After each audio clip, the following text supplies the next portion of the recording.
네, 월스트리트 모닝 브리핑 함께하고 있습니다. 글로벌 인터뷰. 오늘은 저희가 빅테크 AI 관련한 이야기를 좀 집중적으로 나눠보고자 이분을 모셨습니다. 한국투자신탁운용 에이스 ETF의 김승현 부장 함께합니다. 부장님 어서 오세요. 네, 안녕하십니까. 네, 굉장히 오랜만에 뵙는 것 같아요. 1년 만입니다. 그렇죠. 작년에 뵙고. 맞아요. 예, 네. 작년에 요맘때였던 것 같습니다. 아, 그래요? 네. 어떻게 기억하시죠? 저희가 스케줄을 다. 저희가 테슬라 밸류체인이라는 맞아요, 를 맞아요. 성장하면서 네. 한번 인사를 한번 드린 것 같아서 제가 기억을 하고 밸류체인을 있었습니다. 참 좋아하시는 것 같아요, 우리 부장님은. 네. 밸류체인도 좋아하고 빅테크도 좋아하고. 네. 네, 그렇습니다. 자, 오늘 이야기를 본격적으로 나눠볼 주제가 지금은 테크 시대. 네. 예, 지금은 소녀 시대가 생각나는데, 네. 지금은 정말 테크 시대죠. 그러니까 투자도 테크고 우리가 이제 여러 가지 4차 산업혁명 들어와서 이 얘기를 정말 많이 했는데 네. 지금은 테크 시대고 앞으로도 테크 시대잖아요. 네, 맞습니다. 네. 저희가 뭐 이렇게 연도를 예상할 수는 없습니다만 그래도 어떤 새로운 것이 나온다 하더라도 앞으로 계속 테크 시대가 이어질 것으로 생각하고 있습니다. 네. 자, 그렇다면 우리가 이제 테크 시대를 맞이해서 사실 그동안에 올랐던 종목들을 보면은 정말 일부 쏠림 현상이 정말 많이 발생했다라고 할 정도로 M7 종목 중에서도 5개 종목만이 엄청난 주가의 강세를 보였잖아요. 네. 그만큼 그 집중하는 투자가 정말 중요했던 시기가 쭉 연출이 됐었던 것 같은데 앞으로도 과연 이럴까요? 아마 그 얘기를 지금부터 말씀드리려고 네. 하는데 많은 분들이 그래도 아마 동의를 하실 것 같습니다. 뭐 엔비디아라든지 마이크로소프트 아니면 구글, 애플 이런 종목들이 이젠 단순히 하나의 종목이 아니죠. 어떻게 보면 그 산업을 대변하는 그러니까 종목이 결국 이 산업이 된 그런 시대가 왔다고 생각을 하기 때문에 네. 어떻게 보면 집중이라고 할 수도 있습니다만 결국 1위 종목에 대한 경쟁력이 더욱더 강화된다라고 저희가 말씀을 드릴 수가 있을 것 같습니다. 네. 1위 종목. 1위 종목 하면 사실 지금 최근에 네. 가장 1위 종목은 네. 엔비디아죠. 맞습니다. 예, 엔비디아와 그 친구들이 네. 특히나 뭐 엔비디아만 올라가는 날도 있었고 어제도 엔비디아의 주가가 올랐는데 저희가 지금 그러면 자료를 하나씩 보면서 좀 세부적인 이야기를 나눠보도록 하겠습니다. 첫 번째 이 차트는 뭘까요? 우선 뭐 지금은 뭐 테크 시대라는 말씀을 드리기는 했는데요. 네. 그래도 이 상위 종목에 대한 중요성을 먼저 한번 말씀을 드리고 가야 될 것 같습니다. 네. 많은 분들이 알고 계시는 그 피터 린치, 얘도 그 투자자, 뭐 대가죠. 이렇게 그렇죠. 얘기한 것 중에 한번 그렇죠. 보시면은 표가 이 주식시장의 표죠. 네, 굉장히 좀 많은 성과, 시간이 지나면 지날수록 굉장히 높은 성과를 보이고 있고요. 그 다음에 부동산. 네, 부동산 그다음에 3년 CD 네. 이렇게 나오고 있는데 이 차트는 많은 분들이 아실 것 같습니다. 주식 투자에 대해서 시간이 지나면 지날수록 성과가 좋아진다. 그러면은 이 상위 종목은 또 어땠을까를 네. 다음 슬라이드를 통해서 한번 보도록 하겠습니다. 네. 맨 위에 있는 게 바로 이 뭐 수피리어 스탁이죠. 이렇게 상위 종목에 대해서 주가표인데 이 이전 페이지에 있는 스탁 마켓보다 훨씬 더 위에 있는 것을 볼 수가 있습니다. 그쵸. 많은 분들이 하시는 것처럼 이 대형주, 그다음에 대형 우량주에 대한 투자가 전체 주식시장보다 훨씬 더 좋은 결과를 나왔다라는 것들이 바로 과거의 몇십 년 동안의 이런 레코드를 통해서 저희도 충분히 알 수 있다. 이렇게 저희가 볼 수가 있을 것 같고요. 네. 그다음에 앞서 저희가 좀 방송 들었는데 애플 얘기가 좀 많이 나왔습니다. 애플 좀 네. 실망스러워가지고 네. 주가도 좀 빠졌거든요. 네, 그래서 우선은 애플 얘기는 조금 나중에 하려고 네, 했는데 네. 그래도 저희가 좀 드리는 먼저 조금 언급하고 가고 싶은 게 그래도 애플을 많은 분들이 게이트웨이라고 많이 표현을 하십니다. 게이트웨이. 예, 어떻게 보면 저희가 뭐 인터넷이나 아니면 네. 메일이나 이런 거를 통해 가지고 접근하는 방법인데 그래도 이 어떻게 보면 그 AI에 대한 조금 이 실망감이 주가의 좀 하락으로 이어지긴 했는데 그렇다고 해서 애플의 그 주 경쟁력이 떨어진 건 아니거든요. 여전히 이 게이트웨이라고 할 수 있는 아이폰을 통해서 네. 역시나 많은 분들이 또 접속을 하고 하고 그렇게 하고 있기 때문에 네. 여전히 애플에 대한 경쟁력은 저희가 높을 것으로 생각하고 있고요. 저는 과감하게 좀 매수를 해도 될 것 같다는 생각 좀 가지고 있긴 합니다. 그래서 애플이 가지고 있는 하드웨어 오늘 발표된 그 뭐 뉴스 또는 결과에 따라 가지고 네. 더 이상 아이폰 사용 안 하실 거라고는 생각 들지는 않거든요. 그건 아니죠. 네. 혁신은 사실 없었지만 뭐 통화 녹음 기능 플러스 다양한 이제 업데이트를 통해서 지금보다 나아지긴 하겠네라는 생각은 했어요. 맞습니다. 그리고 작년에 시간 조금 되돌려 보면은 네. 아이폰 15였나요? 작년에 네. 나왔을 때 참 걱정을 많이 했습니다. 이제 더 이상 아이폰 15 안 팔리는 거 아니냐, 막 뭐 중국 뉴스 같은 거 보면 막 아이폰 집어 던지고 뭐 혁신은 없다 이렇게 또 얘기는 했습니다만 네. 역시나 애플이 가지고 있는 그 하드웨어 또는 게이트웨이에 대한 우수성, 그 다음에 뭐 경제적 해자라고도 많이 말씀하시죠. 그런 측면이 또 부각이 됐기 때문에 여전히 저희가 아이폰 또는 애플에서 나오는 그런 하드웨어를 사용하는 이상은 애플의 경쟁력은 계속 이어질 것이라고 생각하고 있고요. 네. 그다음에 제가 드릴 좀 얘기 중에 하나가 빅테크 하면은 또 많은 이 따라다니는 용어 중에 하나가 이 버블 논란이 굉장히 많습니다. 그렇죠. 네, 최근에도 그랬고 이전에 있었던 뭐 닷컴 버블 이야기를 하면서 맞습니다. 이게 그때는 어땠는데 지금은 어떨 거야 이렇게 비교를 많이 했어요. 네, 그래서 버블 논란에 대해서 한번 좀 저희가 기사를 제가 짧게 한번 검색을 했는데 네. 이 버블 논란이 최소한 20년은 넘게 되었습니다.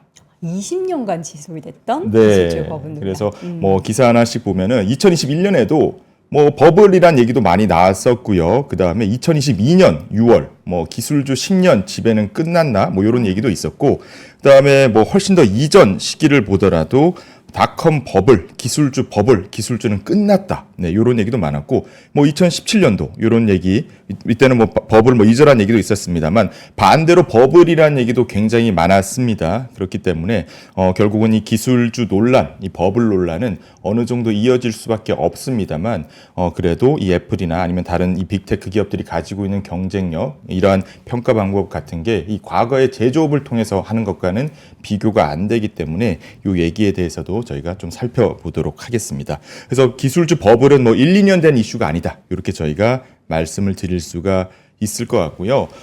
그러면 5년 전 한번 보도록 하겠습니다. 네. 요 책은 저희가 이 돈은 빅테크로 흐른다라는 책입니다. 오른쪽에 저자인 아담 시셀이라는 네. 분인데 요분 사실 한국에 오셨어요. 언제요? 한 2, 3일 됐습니다. 그래요? 네, 지난주 금요일에 오셔가지고 네. 어제 광화문 교보문고에서 네, 저 책 갖고 왔는데요. 요 사인 책. 받으셨어요?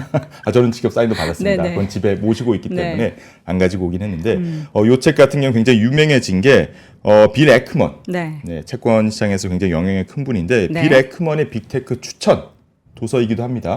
예, 맨 뒤쪽에 보면은 빌 에크먼의 이 추천사까지 나올 정도로 네. 어떻게 보면 빅테크 투자에 대해서 이 새로운 관점, 과거의 제조업을 가는 그런 밸류에이션이 이제 더 이상 무의미하다.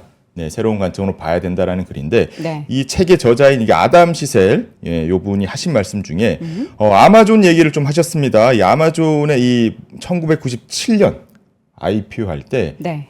P라고 하죠. 이 배수가 211배. 네. 네. 근데 그 당시 S&P 500이 22배. 한 10배 정도는 비쌌습니다. 네네. 네, 그래서 아마존에 처음에 상장할 때부터 늘 비싸다라는 얘기가 굉장히 많았는데 지금 나오는 결과는 역대 최고가를 네, 갱신을 하고 있죠. 그래서 결국 이 테크 주식이 비싸다라고 생각하시는 분은 아마 투자를 거의 안 해보신 분일 수도 있습니다. 네. 그래서 이러한 과거 이런 밸류에이션보다는 결국은 미래에 대한 가치, 그 다음에 테크 주식의 이런 새로운 산업에 대한 투자라고 네. 봐주시면 될 것 같습니다. 네, 그러한 변화가 이제 시가총액 순위에서도 드러나고 있습니다. 네. 자, 지난 10년 전과 또 최근에 시총의 그 변화를 보면은 확연하게 테크 종목들이 훨씬 더 많이 비중을 차지하고 있죠. 네, 맞습니다. 네. 저 이 표를 조사하면서 굉장히 놀랐는데요. 네.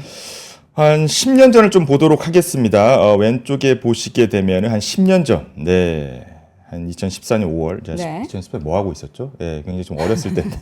10년 전. 네, 10년 전에 보게 되면은 글로벌 전체 시총 중에서 10개 중에서 한 3개 정도만 네, 빅테크, 테크주. 네, 테크주였는데 오른쪽 네, 5월 말 정도 되면은 와. 한 7개 정도 뭐 테크 또는 뭐 AI 또는 네. 반도체, 범테크라고 한번 조금 보게 되면은 10개 중에서 한 7개 네, 정도가 테크로 가고 있습니다. 그래서 근데 제조업을 버크셔에서 넘어서 외에도 지분 많이 들고 있으니까 뭐 반테크 정도는. 반테크라고 볼 수 있죠. 네. 네. 테크를 조금 네. 이렇게 한 달이 걸쳤다 그렇죠, 이렇게 그렇죠. 볼 수 있고 네. 10위권 밑에 있는 종목들 같은 뭐 테슬라도 있고요. 다른 종목도 많기 때문에 역시나 지금은 이렇게 기술주 뭐 제조업을 넘어서 테크주 또는 네. 기술주의 시대라는 것을 아마 부인하는 분은 안 계실 것 같습니다. 네. 이어서는 재미난 또 순위를 가지고 오셨는데 세계 부자 순위로 보면 기술주 시대. 맞습니다. 뭐 오너나 네. 주식을 많이 가지고 계신 분들의 순위군요. 네, 맞습니다. 제가 아까 말씀드린 이 돈은 빅테크로 흐른다의 이 원 제목이 바로 Where the Money Is. 네, 돈은 과연 어디에 있냐인데 네. 왜 이렇게 빅테크가 잘 될까라는 걸 조금 이렇게 살펴보다가 좀 재미난 게 있더라고요. 세계 부자 순위로 보는 테크 뭐 기술주의 시대라고 네. 했는데 2014년 5월이죠. 한 10년 전입니다. 그때 보면은 부자들 뭐 빌 게이츠부터 해가지고 뭐 카를로스 슬림 헬루 패밀리, 네 아마 뭐 이쪽 뭐 가족인 것 같습니다. 아만시오 오르테가, 네, 스페인 분이죠. 네, 자라의 CEO인데. 네. 요런 분들이 상위에 있었어요. 네. 그래서 뭐 텔레콤, 자라, 그다음에 뭐 워렌 버핏은 계속 위에 있었죠. 우리 버피동께서도 많이 밀려나셨네요. 좀 많이 밀려났습니다. 네. 그다음에 월마트, 뭐 카지노 요런 기업들의 CEO나 창립자분들이 위에 있었습니다만 지금 보게 되면이 네. 이 버나드 아놀트, 네, LVMH의 뭐 회장. 창립자죠. 요 분을 제외하고는 워렌 버핏은 10위까지 밀렸습니다. 네. 네, 2위부터 9위가 바로 테크 관련된 CEO 아니면 이전에 뭐 지분을 갖고 있었던 창업자, 창립자입니다.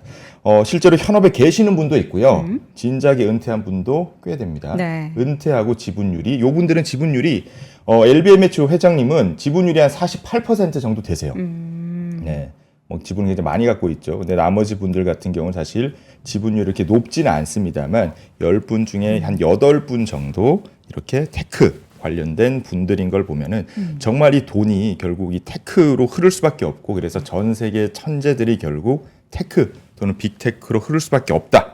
이렇게 저희가 보고 있습니다. 네, 젠슨 황은 아직은 순위 그 10위권 안에는 못 들어오셨네요. 5월 말이기 네. 때문에 뭐 조만간 좀 지금 더 위에 보니까 오시지 17위에 않을까? 등극하셨다고 최근에 네. 2주 전 기준으로 보면은 네, 17위에 지금 랭크가 되어 있다라고 합니다. 네, 조만간 뭐 10위권 안에 들어가시지 않을까? 시간 문제겠죠. 네. 예. 지금 사실 테크의 시대를 계속해서 걸어오면서 관련한 투자 여러분들 많이 하고 계시는데, 지금 숫자로도 보실 수 있듯이 여러분들이 그 체감하고 있는 게 실제로 시장에서도 당연한 것으로 지금 받아들여지고 있습니다. 그런데 이제 우리가 그 테크라고 하면은 이제 테크놀로지의 테크잖아요. 네. 그 기술이 정말 중요한 건데 네. 그 기술 혁신이라는 것이 사실 뭐 최근에 몇 년 사이에 갑자기 일어난 게 아니라 네. 누적돼서 쫙 펼쳐지다가 지금 이제 터지는 거잖아요. 네, 맞습니다. 네. 차트를 통해서도 지금 여러 가지 기술 혁신에 대해서 저희가 준비를 해봤는데, 네. 아까는 제가 뭐 주식시장 현황, 그 다음에 이 부자들, 네. 이분들을 통해서 봤는데, 사실 저희 일생생활 주변을 보더라도 이 테크 혁신이 굉장히 저희 가까이 와 있죠. 1998년 구글 설립 이후에 한 25년 동안에 이 테크, 네, 저희가 주변에 쓰고 있는 테크들이 뭐가 있는지 한번 네. 봤습니다. 뭐 기업들도 있고요. 그 다음에 뭐 지메일이나 유튜브 같이 프로그램도 있고, 그다음에 AWS, 뭐 아마존이죠. 그다음에 우버, 네, 아이패드. 최근 같은 경우는 뭐 틱톡도 있고, 저는 안 합니다만. 그다음에 뭐 5G, 네, 챗 GPT 같이 있는데, 네. 단순히 이렇게 뭐 부자들 순위 또는 시총 순위만 보더라도 알 수 있지만, 이렇게 우리 삶의 테크가 중심이 되고 있기 때문에 이 테크 시대라는 말이 결국은 그 일상이 좀 되지 않나? 네. 최소 5년, 10년, 20년 동안의 이 테크 시대는 앞으로 지속될 수밖에 없다. 저는 이렇게 생각을 하고 있습니다. 자, 그러면 이제 앞으로도 지속될 그 시장 속에서 우리는 이제 투자를 어떻게 해야 되는지를 네. 이야기를 나눠 볼 텐데, 네. 어떤 전략이 필요할까요? 네, 우선은 그 빅테크에 대한 투자는 저희가 계속 유효하다고 생각을 하고 있습니다. 네. 근데 요즘은 지금 말씀드린 것처럼 이 각 종목, 뭐 상위주가 이제는 산업이 되고 있다고 저희가 판단을 하고 있습니다. 그래서 엔비디아 같은 경우는 반도체 또는 AI 반도체죠. 그 다음에 마이크로소프트, 네, 생성형 AI를 좀 대변한다. 저희가 이렇게 보고 있고요. 구글, 뭐 클라우드라든지 검색의 압도적인 1위입니다. 애플 같은 경우에는 뭐 어제 조금 실망을 느꼈었을 분도 계십니다만, 역시나 하드웨이, 게이트웨이, 그다음에 온 디바이스의 강자이기 때문에 이러한 각 종목의 자체가 하나의 그 산업에 투자하는 그런 결과를 나온다고 볼 수 있고요. 예전 같은 경우는 ETF로 보게 되면 나스닥 100 투자 굉장히 많이 하셨죠. 네. 그다음에 최근에는 뭐 M7과 같이 상위 종목에 대한 집중 투자도 하고 계십니다만, 지금은 각 개별 종목과 그 산업, 밸류체인 종목에 대한 그런 투자도 이어지고 있다. 이렇게 보고 있기 때문에 전체 M7을 좀 메인으로 한 50%, 60% 또는 나스닥 100을 투자하시면서 각 종목에 대해서 반도체가 좀 더 괜찮을 것 같은데, 또는 생성형 AI, 클라우드, 온 디바이스가 좀 더 괜찮을 것 같은데, 이렇게 세부의 전략에 대해서 다양하게 활용하실 수 있고요. 저 같은 경우에는 저는 이 4개 종목들 다 괜찮다고 생각합니다. 당연히 네. 장기적으로 이 산업에 대한 경쟁력도 갈수록 있다고 생각하기 때문에, 오히려 애플이 어제 좀 빠졌으면 저는 오늘 이렇게 한국장 열리면은 애플 ETF, 애플 밸류체인 ETF를 조금 더 살 것 같고요.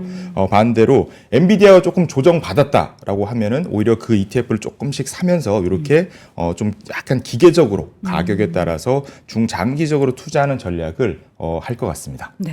지금 보면 이제 뭐 엔비디아는 워낙에 계속해서 좋고 뭐 네. 마이크로소프트는 오픈 AI 얘기 나오면서도 가장 이제 뭐 1위 자리를 굳건하게 지키고 있는 기업이고 네. 구글 같은 경우에는 사실 뭐 바드도 그렇고 이름 바꿔서 제미나이도 그렇고 약간 삐걱삐걱하긴 하지만 이제 학계에서는 가장 그래도 AI를 오랜 기간 연구하고 네. 관련한 데이터를 많이 가지고 있는 기업으로 꼽히는 또 AI 선두주자로 꼽히고 있고 맞습니다. 또 애플은 말씀하셨던 것처럼 자체 기술은 없지만 그 아이폰이나 아이패드 그리고 맥을 통해서 다양한 애플의 생태계를 연결시켜주는 그 매개체 게이트웨이의 역할을 톡톡히 할 그런 기업이기 때문에 네. 계속해서 관심을 가져보자라는 관점에서 네 가지 기업을 꼽아주셨고 그 관련한 밸류체인도 쭉 정리를 해봤습니다. 네. 앞서서도 저희가 잠깐 그 시가총액 변화에 대해서 말씀을 해드렸잖아요. 10년 전과 지금의 어떠한 변화가 있었는지 저희가 근데 그 시기별로 어떤 산업이 있었고 그 산업 동안에 어떻게 시가총액 순위가 바뀌었는지도 좀 트렌드를 한번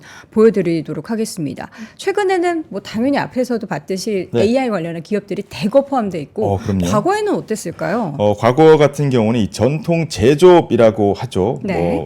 모바일 엑스모빌이라든지 뭐 GM, 월마트, AT&T, 코카콜라 네. 이런 기업들이 많았습니다. 근데 코카콜라도 굉장히 좋은 기업이긴 합니다만은 애플과 제가 감히 조금 비교를 해보자면 코카콜라는 물론 이렇게 다이어트 콜라, 뭐 제로 콜라가 나오긴 했습니다만 코카콜라에 대한 자체가 바뀌진 않거든요. 그렇지만 애플 같은 경우에는 뭐 15, 16 아니면은 또 다양한 하드웨어가 나오기 때문에 이런 것들 보면은 결국 이 AI 시대에 맞춰 가지고 이 빅테크 기업이 훨씬 더 높은 경쟁력을 가지고 있다. 이렇게 보게 되고요. 네. 그다음에 뭐 가치주의 시대도 좀 있었고 그다음에 드디어 90년대 후반, 10년, 그다음에 2010년 초반 되면서 인터넷 시대가 나왔습니다. 그다음에 저희가 음영이 되어 있는데 플랫폼 시대, AI 시대에 오면서 빅테크 기업들의 순위가 상위로 이렇게 올라가는 것을 저희가 볼 수가 있죠. 그래서 이 기업들의 시총을 합하게 되면은 24년 동안 21배, 21배가 증가를 한 것을 저희가 볼 수가 있습니다. 네. 그래서 이러한 것들이 물론 하루 이틀 사이에 이루어진 것은 아닙니다만 결국 20년, 30년 동안을 거치면서 결국 이 테크 기업 위주로 재편되고 있는 것을 볼 수가 있고요. AI 시대가 오면 올수록 결국 가장 큰 수혜를 받는 것은 역시나 이 빅테크 기업으로 저희가 확신하고 있습니다. 네. 다음 차트를 한번 보겠습니다. 그래서 그 빅세븐 종목들의 영향력은 계속해서 커지고 있는데 얼마나 커지고 있나 봤더니 지금 붉은색 선을 여러분 보시면 돼요. 네. 빅테크 종목들이 나스닥백 대비해서도 엄청나게 아웃퍼폼을 하고 있습니다. 그래서 뭐 주식 이 점유율이라든지 이렇게 네. 성과를 보게 되면은 그 영향이 훨씬 더 클 것 같습니다. S&P 500 내에서 이 빅테크 M7 기업들 같은 경우에는 과거에 한 4%대에서 뭐 그쳤다가 비중이 6%, 9% 이렇게 올라가면서 최근에는 한 30% 초반 요 수준까지 올라왔고요. 저희가 수익률을 보더라도 S&P도 굉장히 좀 많이 올랐습니다. 네. 그렇지만 역시나 빅테크 7, M7, 나스닥 100과 대비하게 되면은 역시나 큰 성과 차이를 볼 수 있고요. 이 M7에 대한 좀 변동성을 어느 정도 견디면서 중장기적으로 투자할 수 있는 분께서는 네. 역시나 빅테크 7 중심의 투자가 유효하다라고 저희가 말씀드리고 있습니다. 네. 지금까지 수익률이 사실 엄청 낮잖아요. 네. 특히 뭐 엔비디아 같은 경우에는 최근 그 수익률이 어마어마해서 네. 사실 저는 배가 조금 아파요. 네. 뭐 그 슈퍼마이크로 컴퓨터 뭐 이런 종목들도 네네네. 어마어마한 수익률을 기록했는데 네. 그동안의 장기적인 수익률을 봐도 그러니까 우리가 뭐 최근 1년에서 3년 말고요. 10년 누적 이렇게 수익률을 봐도 네. 어마어마한데요. 어마어마합니다. 네. 네. 그래서 이걸 아마 이렇게 차트로 보는 것도 좀 와닿으실 것 같은 제가 표로 네. 한번 좀 준비를 했는데요. 엔비디아부터 마이크로소프트, 구글, 애플, 그다음에 M7, 네. 죄송합니다. 나스닥 나스닥 100, 100. 네, S&P 500 이렇게 했는데 엔비디아 1년에 223%. 뭐 예, 네. 그렇죠. 네, 그다음에 마이크로소프트, 구글, 애플 요 종목들도 그렇고요. 네. 그래서 장기 수익률은 더합니다. 네, 10년. 33,000. 네, 33,000. 그다음에 10년 평균 수익률도 네. 나쁘지가 않아요. 나쁘지가 않은 게 아니고 저건 엄청납니다. 훌륭한 거죠. 상장 이후의 수익률은 29만 4,873. 어마어마합니다. 제가 초반에 말씀드릴 때 아마존 1997년도에 이렇게 IPO 했을 때 뭐 한 220배 정도 피가 나왔는데 네. 그때 비싸다는 얘기가 역시나 있었지만은 결국 상장 이후에도 뭐 관련 빅테크 종목들의 수익률이 어마어마하다 이렇게 좀 말씀을 드릴 수가 있을 것 같고요. 네. 그래서 종목 선택도 굉장히 어렵습니다만 결국은 미국 빅테크 상위 종목에 대해서 장기 투자는 의심하지 않으셔도 된다라는 것을 저희가 알 수가 있고 만약에 투자하시지 않으셨으면은 우선 네. 한 주라도 그쵸. 우선은 한번 네. 매수를 해보시길 저희가 좀 말씀을 드리고 있습니다. 사실 근데 이렇게 많이 올라가지고 네. 부담이 될 수 있어요. 아, 그리고 그럼요. 한 종목 특히나 뭐 엔비디아가 임면분할하기는 했지만 네. 그 종목 하나, 뭐 애플 지금 조금 떨어져 있다고는 하지만 혹시 또 더 떨어지면 어떻게 이런 마음에 좀 네. 그렇게 분산해서 투자하시기 어려우신 분들은 이런 종목들을 모아둔 ETF는 많으니까 그런 선택을 좀 해보시는 것도 좋을 것 같고. 네. 근데 또 아무거나 고르면 안 돼요. 맞습니다. 다 오르는 건 아니잖아요. 네, 저희가 말씀드리는 게 빅테크가 또는 테크가 무조건 좋다는 말은 절대 아닙니다. 그쵸. 그래서 이 고프로, 네, 고프로요? 고프로 저희 이렇게 촬영하는 거, 네. 아시죠? 그 네. 고프로 같은 경우도 한 2014년 요때 저희가 상장하고 나서 굉장히 주가가 많이 올랐죠. 그렇지만 이후에는 요렇게 주가가 굉장히 어려운 시기를 겪고 있습니다. 네. 그래서 저희가 테크주들이 무조건 오르는 건 아니다. 그래서 아마 요때 사신 분들은 역시 빅테크보다는 결국 이렇게 뜨는 종목들, 갑자기 뜨는 종목들이 유효하다라고 말씀을 하실 수가 있습니다만 네. 결국 경쟁 우위가 없는 기업 같은 경우에는 아무리 테크 기업이라도 외면받을 수밖에 없다. 네. 이렇게 생각하고 있기 때문에 결국은 빅테크 그다음에 나스닥 상위 종목에 대해서의 그런 관심도는 지속될 수밖에 없다라는 것을 이 종목도 통해서 저희가 말씀을 드릴 수가 있을 것 같습니다. 네, 이제 빅테크 안에서도 근데 우리는 최근에 AI에 더 관심을 네. 많이 갖잖아요. 네, 네. 근데 AI를 그 안에서 투자를 할 때는 뭐 어떤 분류를 좀 해서 우리가 투자를 해야 될까요? 우선 제가 앞서 종목별로 말씀을 드린 네네. 것 같이 뭐 반도체도 있고요, 뭐 생성형 AI도 있고요, 아니면 뭐 온디바이스도 있고 그렇게 여러 가지가 있는데 네네. 우선은 이 빅테크가 결국은 AI를 가장 잘 활용하고 그 다음에 이러한 새로운 뭐 인프라 같은 경우도 적극적으로 투자를 할 수 있기 때문에 AI가 사실 모든 이 산업에 결국은 다 침투할 것으로 저희는 보고 있습니다. 뭐 뱅킹, 리테일, 뭐 교육, 헬스케어, 뭐 보험. 뭐 건설, 원자재 결국 다 들어갈 것으로 보고 있는데 결국은 이 하이테크, 네, 저희가 이렇게 핸드폰이라든지 아니면은 다른 뭐 워크스페이스 이런 걸 통해서 결국은 이런 하이테크 쪽에서 가장 높은 활용도가 예상되기 때문에 부가가치도 가장 높죠. 결국은 이런 빅테크 중심으로 AI 산업이 이어질 것으로 저희가 보고 있고요. 자연스러울 것 같습니다. 그래서 애플이 어제 좀 발표한 게 실망스러울 수 있습니다만 우리 일상생활 플러스 그다음에 어떻게 보면은 뭐 구글도 그렇죠. 네, 저희가 네. 업무에 또 활용할 수 있게 되면은 그 부가가치는 어마어마할 수가 있습니다. 그런 측면에서 AI를 통해서 빅테크 종목들이 가장 활용도가 높을 것이다라고 저희가 생각을 하고 있습니다. 네, AI가 앞으로도 그 AI 산업 내에서 빅테크 네. 종목들이 앞으로도 주목을 받겠지만 네.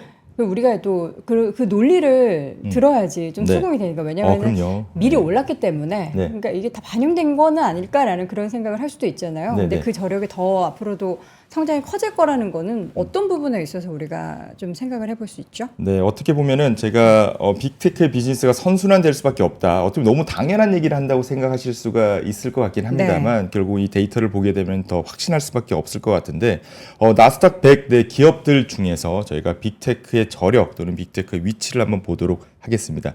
왼쪽이 한 7개 종목 정도 됩니다. 빅테크 7이죠. 오른쪽은 나스닥 나머지 93개 종목인데 제가 이 자료가 잘못된 게 아닌가라는 생각이 들 정도로 여러 번 보긴 했는데요.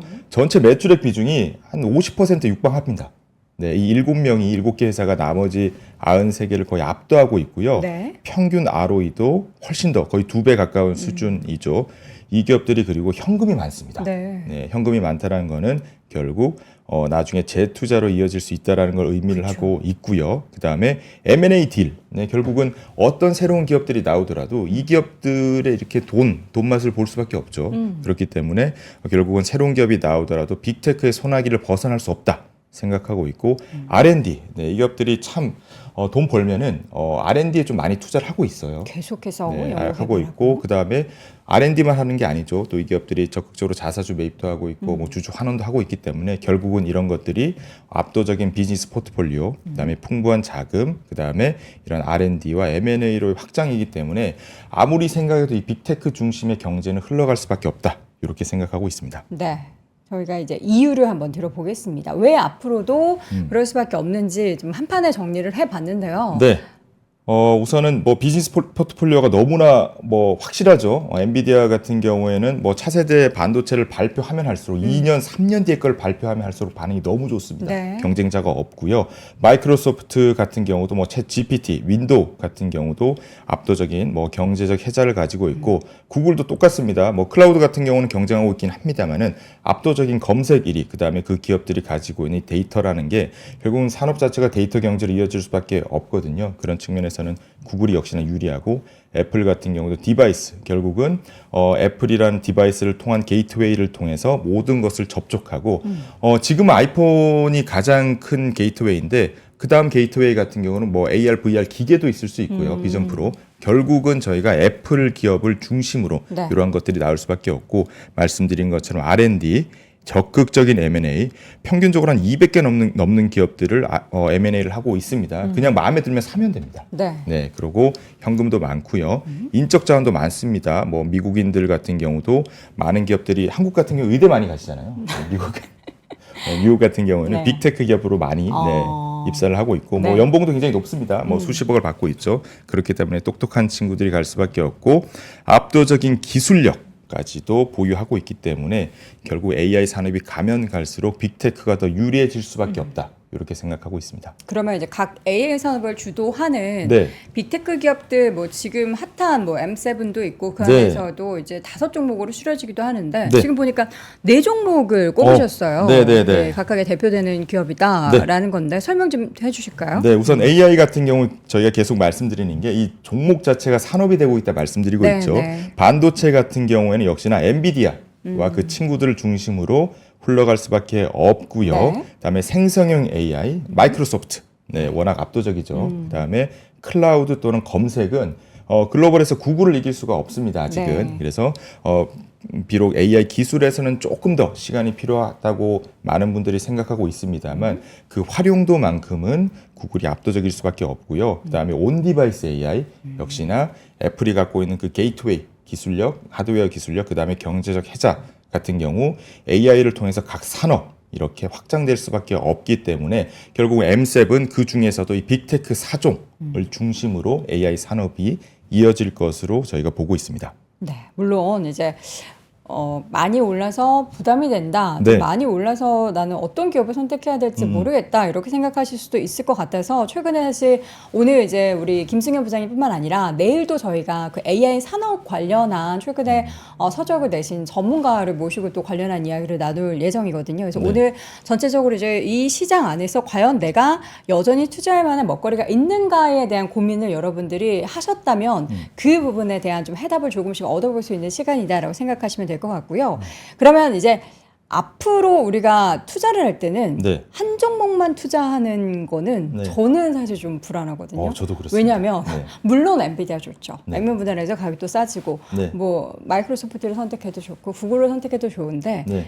이게 처음에는 기술적으로 뭐 여기저기서 먼저 하고 이런 게 중요했다면 이제는 제대로 하는 게 중요하거든요. 맞습니다. 예, 예. 근데 그거를 또 제대로 할 기업이 어떤 기업인지 우리가 알 수 없으니까 지금 네. 시점에서는 사실 네. 한 기업 선택하는 게 더 어려운 것 같아요. 저도 좀 부담이 되고요. 네. 아무리 이 기업들이 뭐 각 산업을 대표를 하긴 합니다만 저희도 그렇죠. 이 친구 없이는 또 살아갈 수가 없습니다. 함께 살아가야죠. 네, 함께 살아가야죠. 함께해야 멀리 간다. 맞습니다. 네. 함께 멀리 가기 때문에 빅테크 관련 기업들이 좀 이렇게 성장하면 할수록 네. 이 산업이 되게 복잡해지죠. 그쵸. AI가 사실 한두 기업만 할 수 있는 건 아닙니다. 그래서 저희가 볼 때는 이러한 빅테크 기업들과 함께 성장할 기업에 동시에 투자하는 것도 굉장히 좋은 투자 솔루션이라고 생각하는데 표 한번 보고 말씀드리도록 하겠습니다.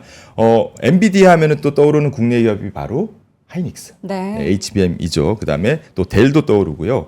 애플 하면 또 ARM 또 이렇게 떠오르고 있습니다. 네. 결국은 엔비디아가 잘 되면 관련 이 친구들, 밸류 체인 또는 수혜주라고도 저희가 표현할 수 있을 것 같습니다. 이런 기업들의 주가도 같이 함께 오르기 때문에 이 각각 종목만 투자하기 좀 부담스러우신 분들 아니면은 뭐 연금 계좌나 ISA 계좌를 통해서 뭐 해외 종목들에 투자하는 그런 분들 같은 경우에는 이렇게 ETF를 통해 가지고 밸류체인 기업과 함께 투자하는 것도 저희가 좋은 투자 솔루션이다 이렇게 말씀드리고 있습니다. 네. 그리고 지금 사실 전략 부분에 있어서는 네. 조금 우리가 속도가 좀 맞아요. 빨라져야 될 것 같아요. 네네네. 네. 최근에 한번 좀 예를 한번 들면 이 삼성전자가 지금 조금 얘기가 많이 나오고 있죠. 네, 주춤했죠. 주춤하기도 한데 만약에 이 삼성전자가 이 엔비디아의 그 HBM을 납품한다. 라는 뉴스가 바로 나오게 되면은 네. 액티브 전략을 통해서 저희가 빠르게 해당 종목을 저희가 편입할 수가 있습니다. 이 테크 산업 같은 경우에 너무나도 빨리 변하는 것 같아요. 그래서 네. 이렇게 빨리 변하는 산업 내에서 액티브 ETF를 통해서 빠르게 대응하고 뭐 시장 트렌드를 선점할 수도 있고요. 그다음에 친구들 나오면은 바로 빼고 편출입 이렇게도 할 수 있기 때문에 빠르게 변하는 테크 산업에서는 또 액티브 전략으로 투자하는 게 저희가 좋은 솔루션이다 이렇게 생각하고 있습니다. 어이구 때마침 뒤에 에이스 네. ETF 저 밸류체인 빅테크 네. 밸류체인 액티브 시리즈 네네네. 제가 알기로는 이제 오늘 상장이 상장입니다. 예정돼 있다라고 하는데 네. 여러분 저희가 이제 주님이기도 해요. 주님이기도 한데 여러분들이 최근에 사실 엔비디아 못 사서 포모이신 분들 많고 사실 그동안 나는 빅테크 뭐 AI 관련해서 투자 안 해봐서 잘 모르는데 지금 시점에서라도 어떻게 투자하면 좋을지에 대한 궁금증 다들 가지고 있으셨잖아요. 그래서 저희가 귀한 시간을 쪼개서 우리 김승현 부장님 모시고 이야기를 나눠봤습니다. 오늘 상장되는 또 관련한 밸류체인 네. 엔비디아와 마이크로소프트, 구글과 애플을 함께 담은 액티브 ETF도 여러분들 많은 관심 가져보시길 바랍니다. 자, 오늘 글로벌 인터뷰의 시간 한국투자 신탁운용 에이스 ETF의 김승현 부장 함께했습니다. 고맙습니다. 감사합니다. 박근영, 이선영, 사경인, 염승환 투자 마스터들의 세심한 케어로 건강한 투자 습관을 만드세요. 3프로 멤버십 3프로 앱에서 확인하세요.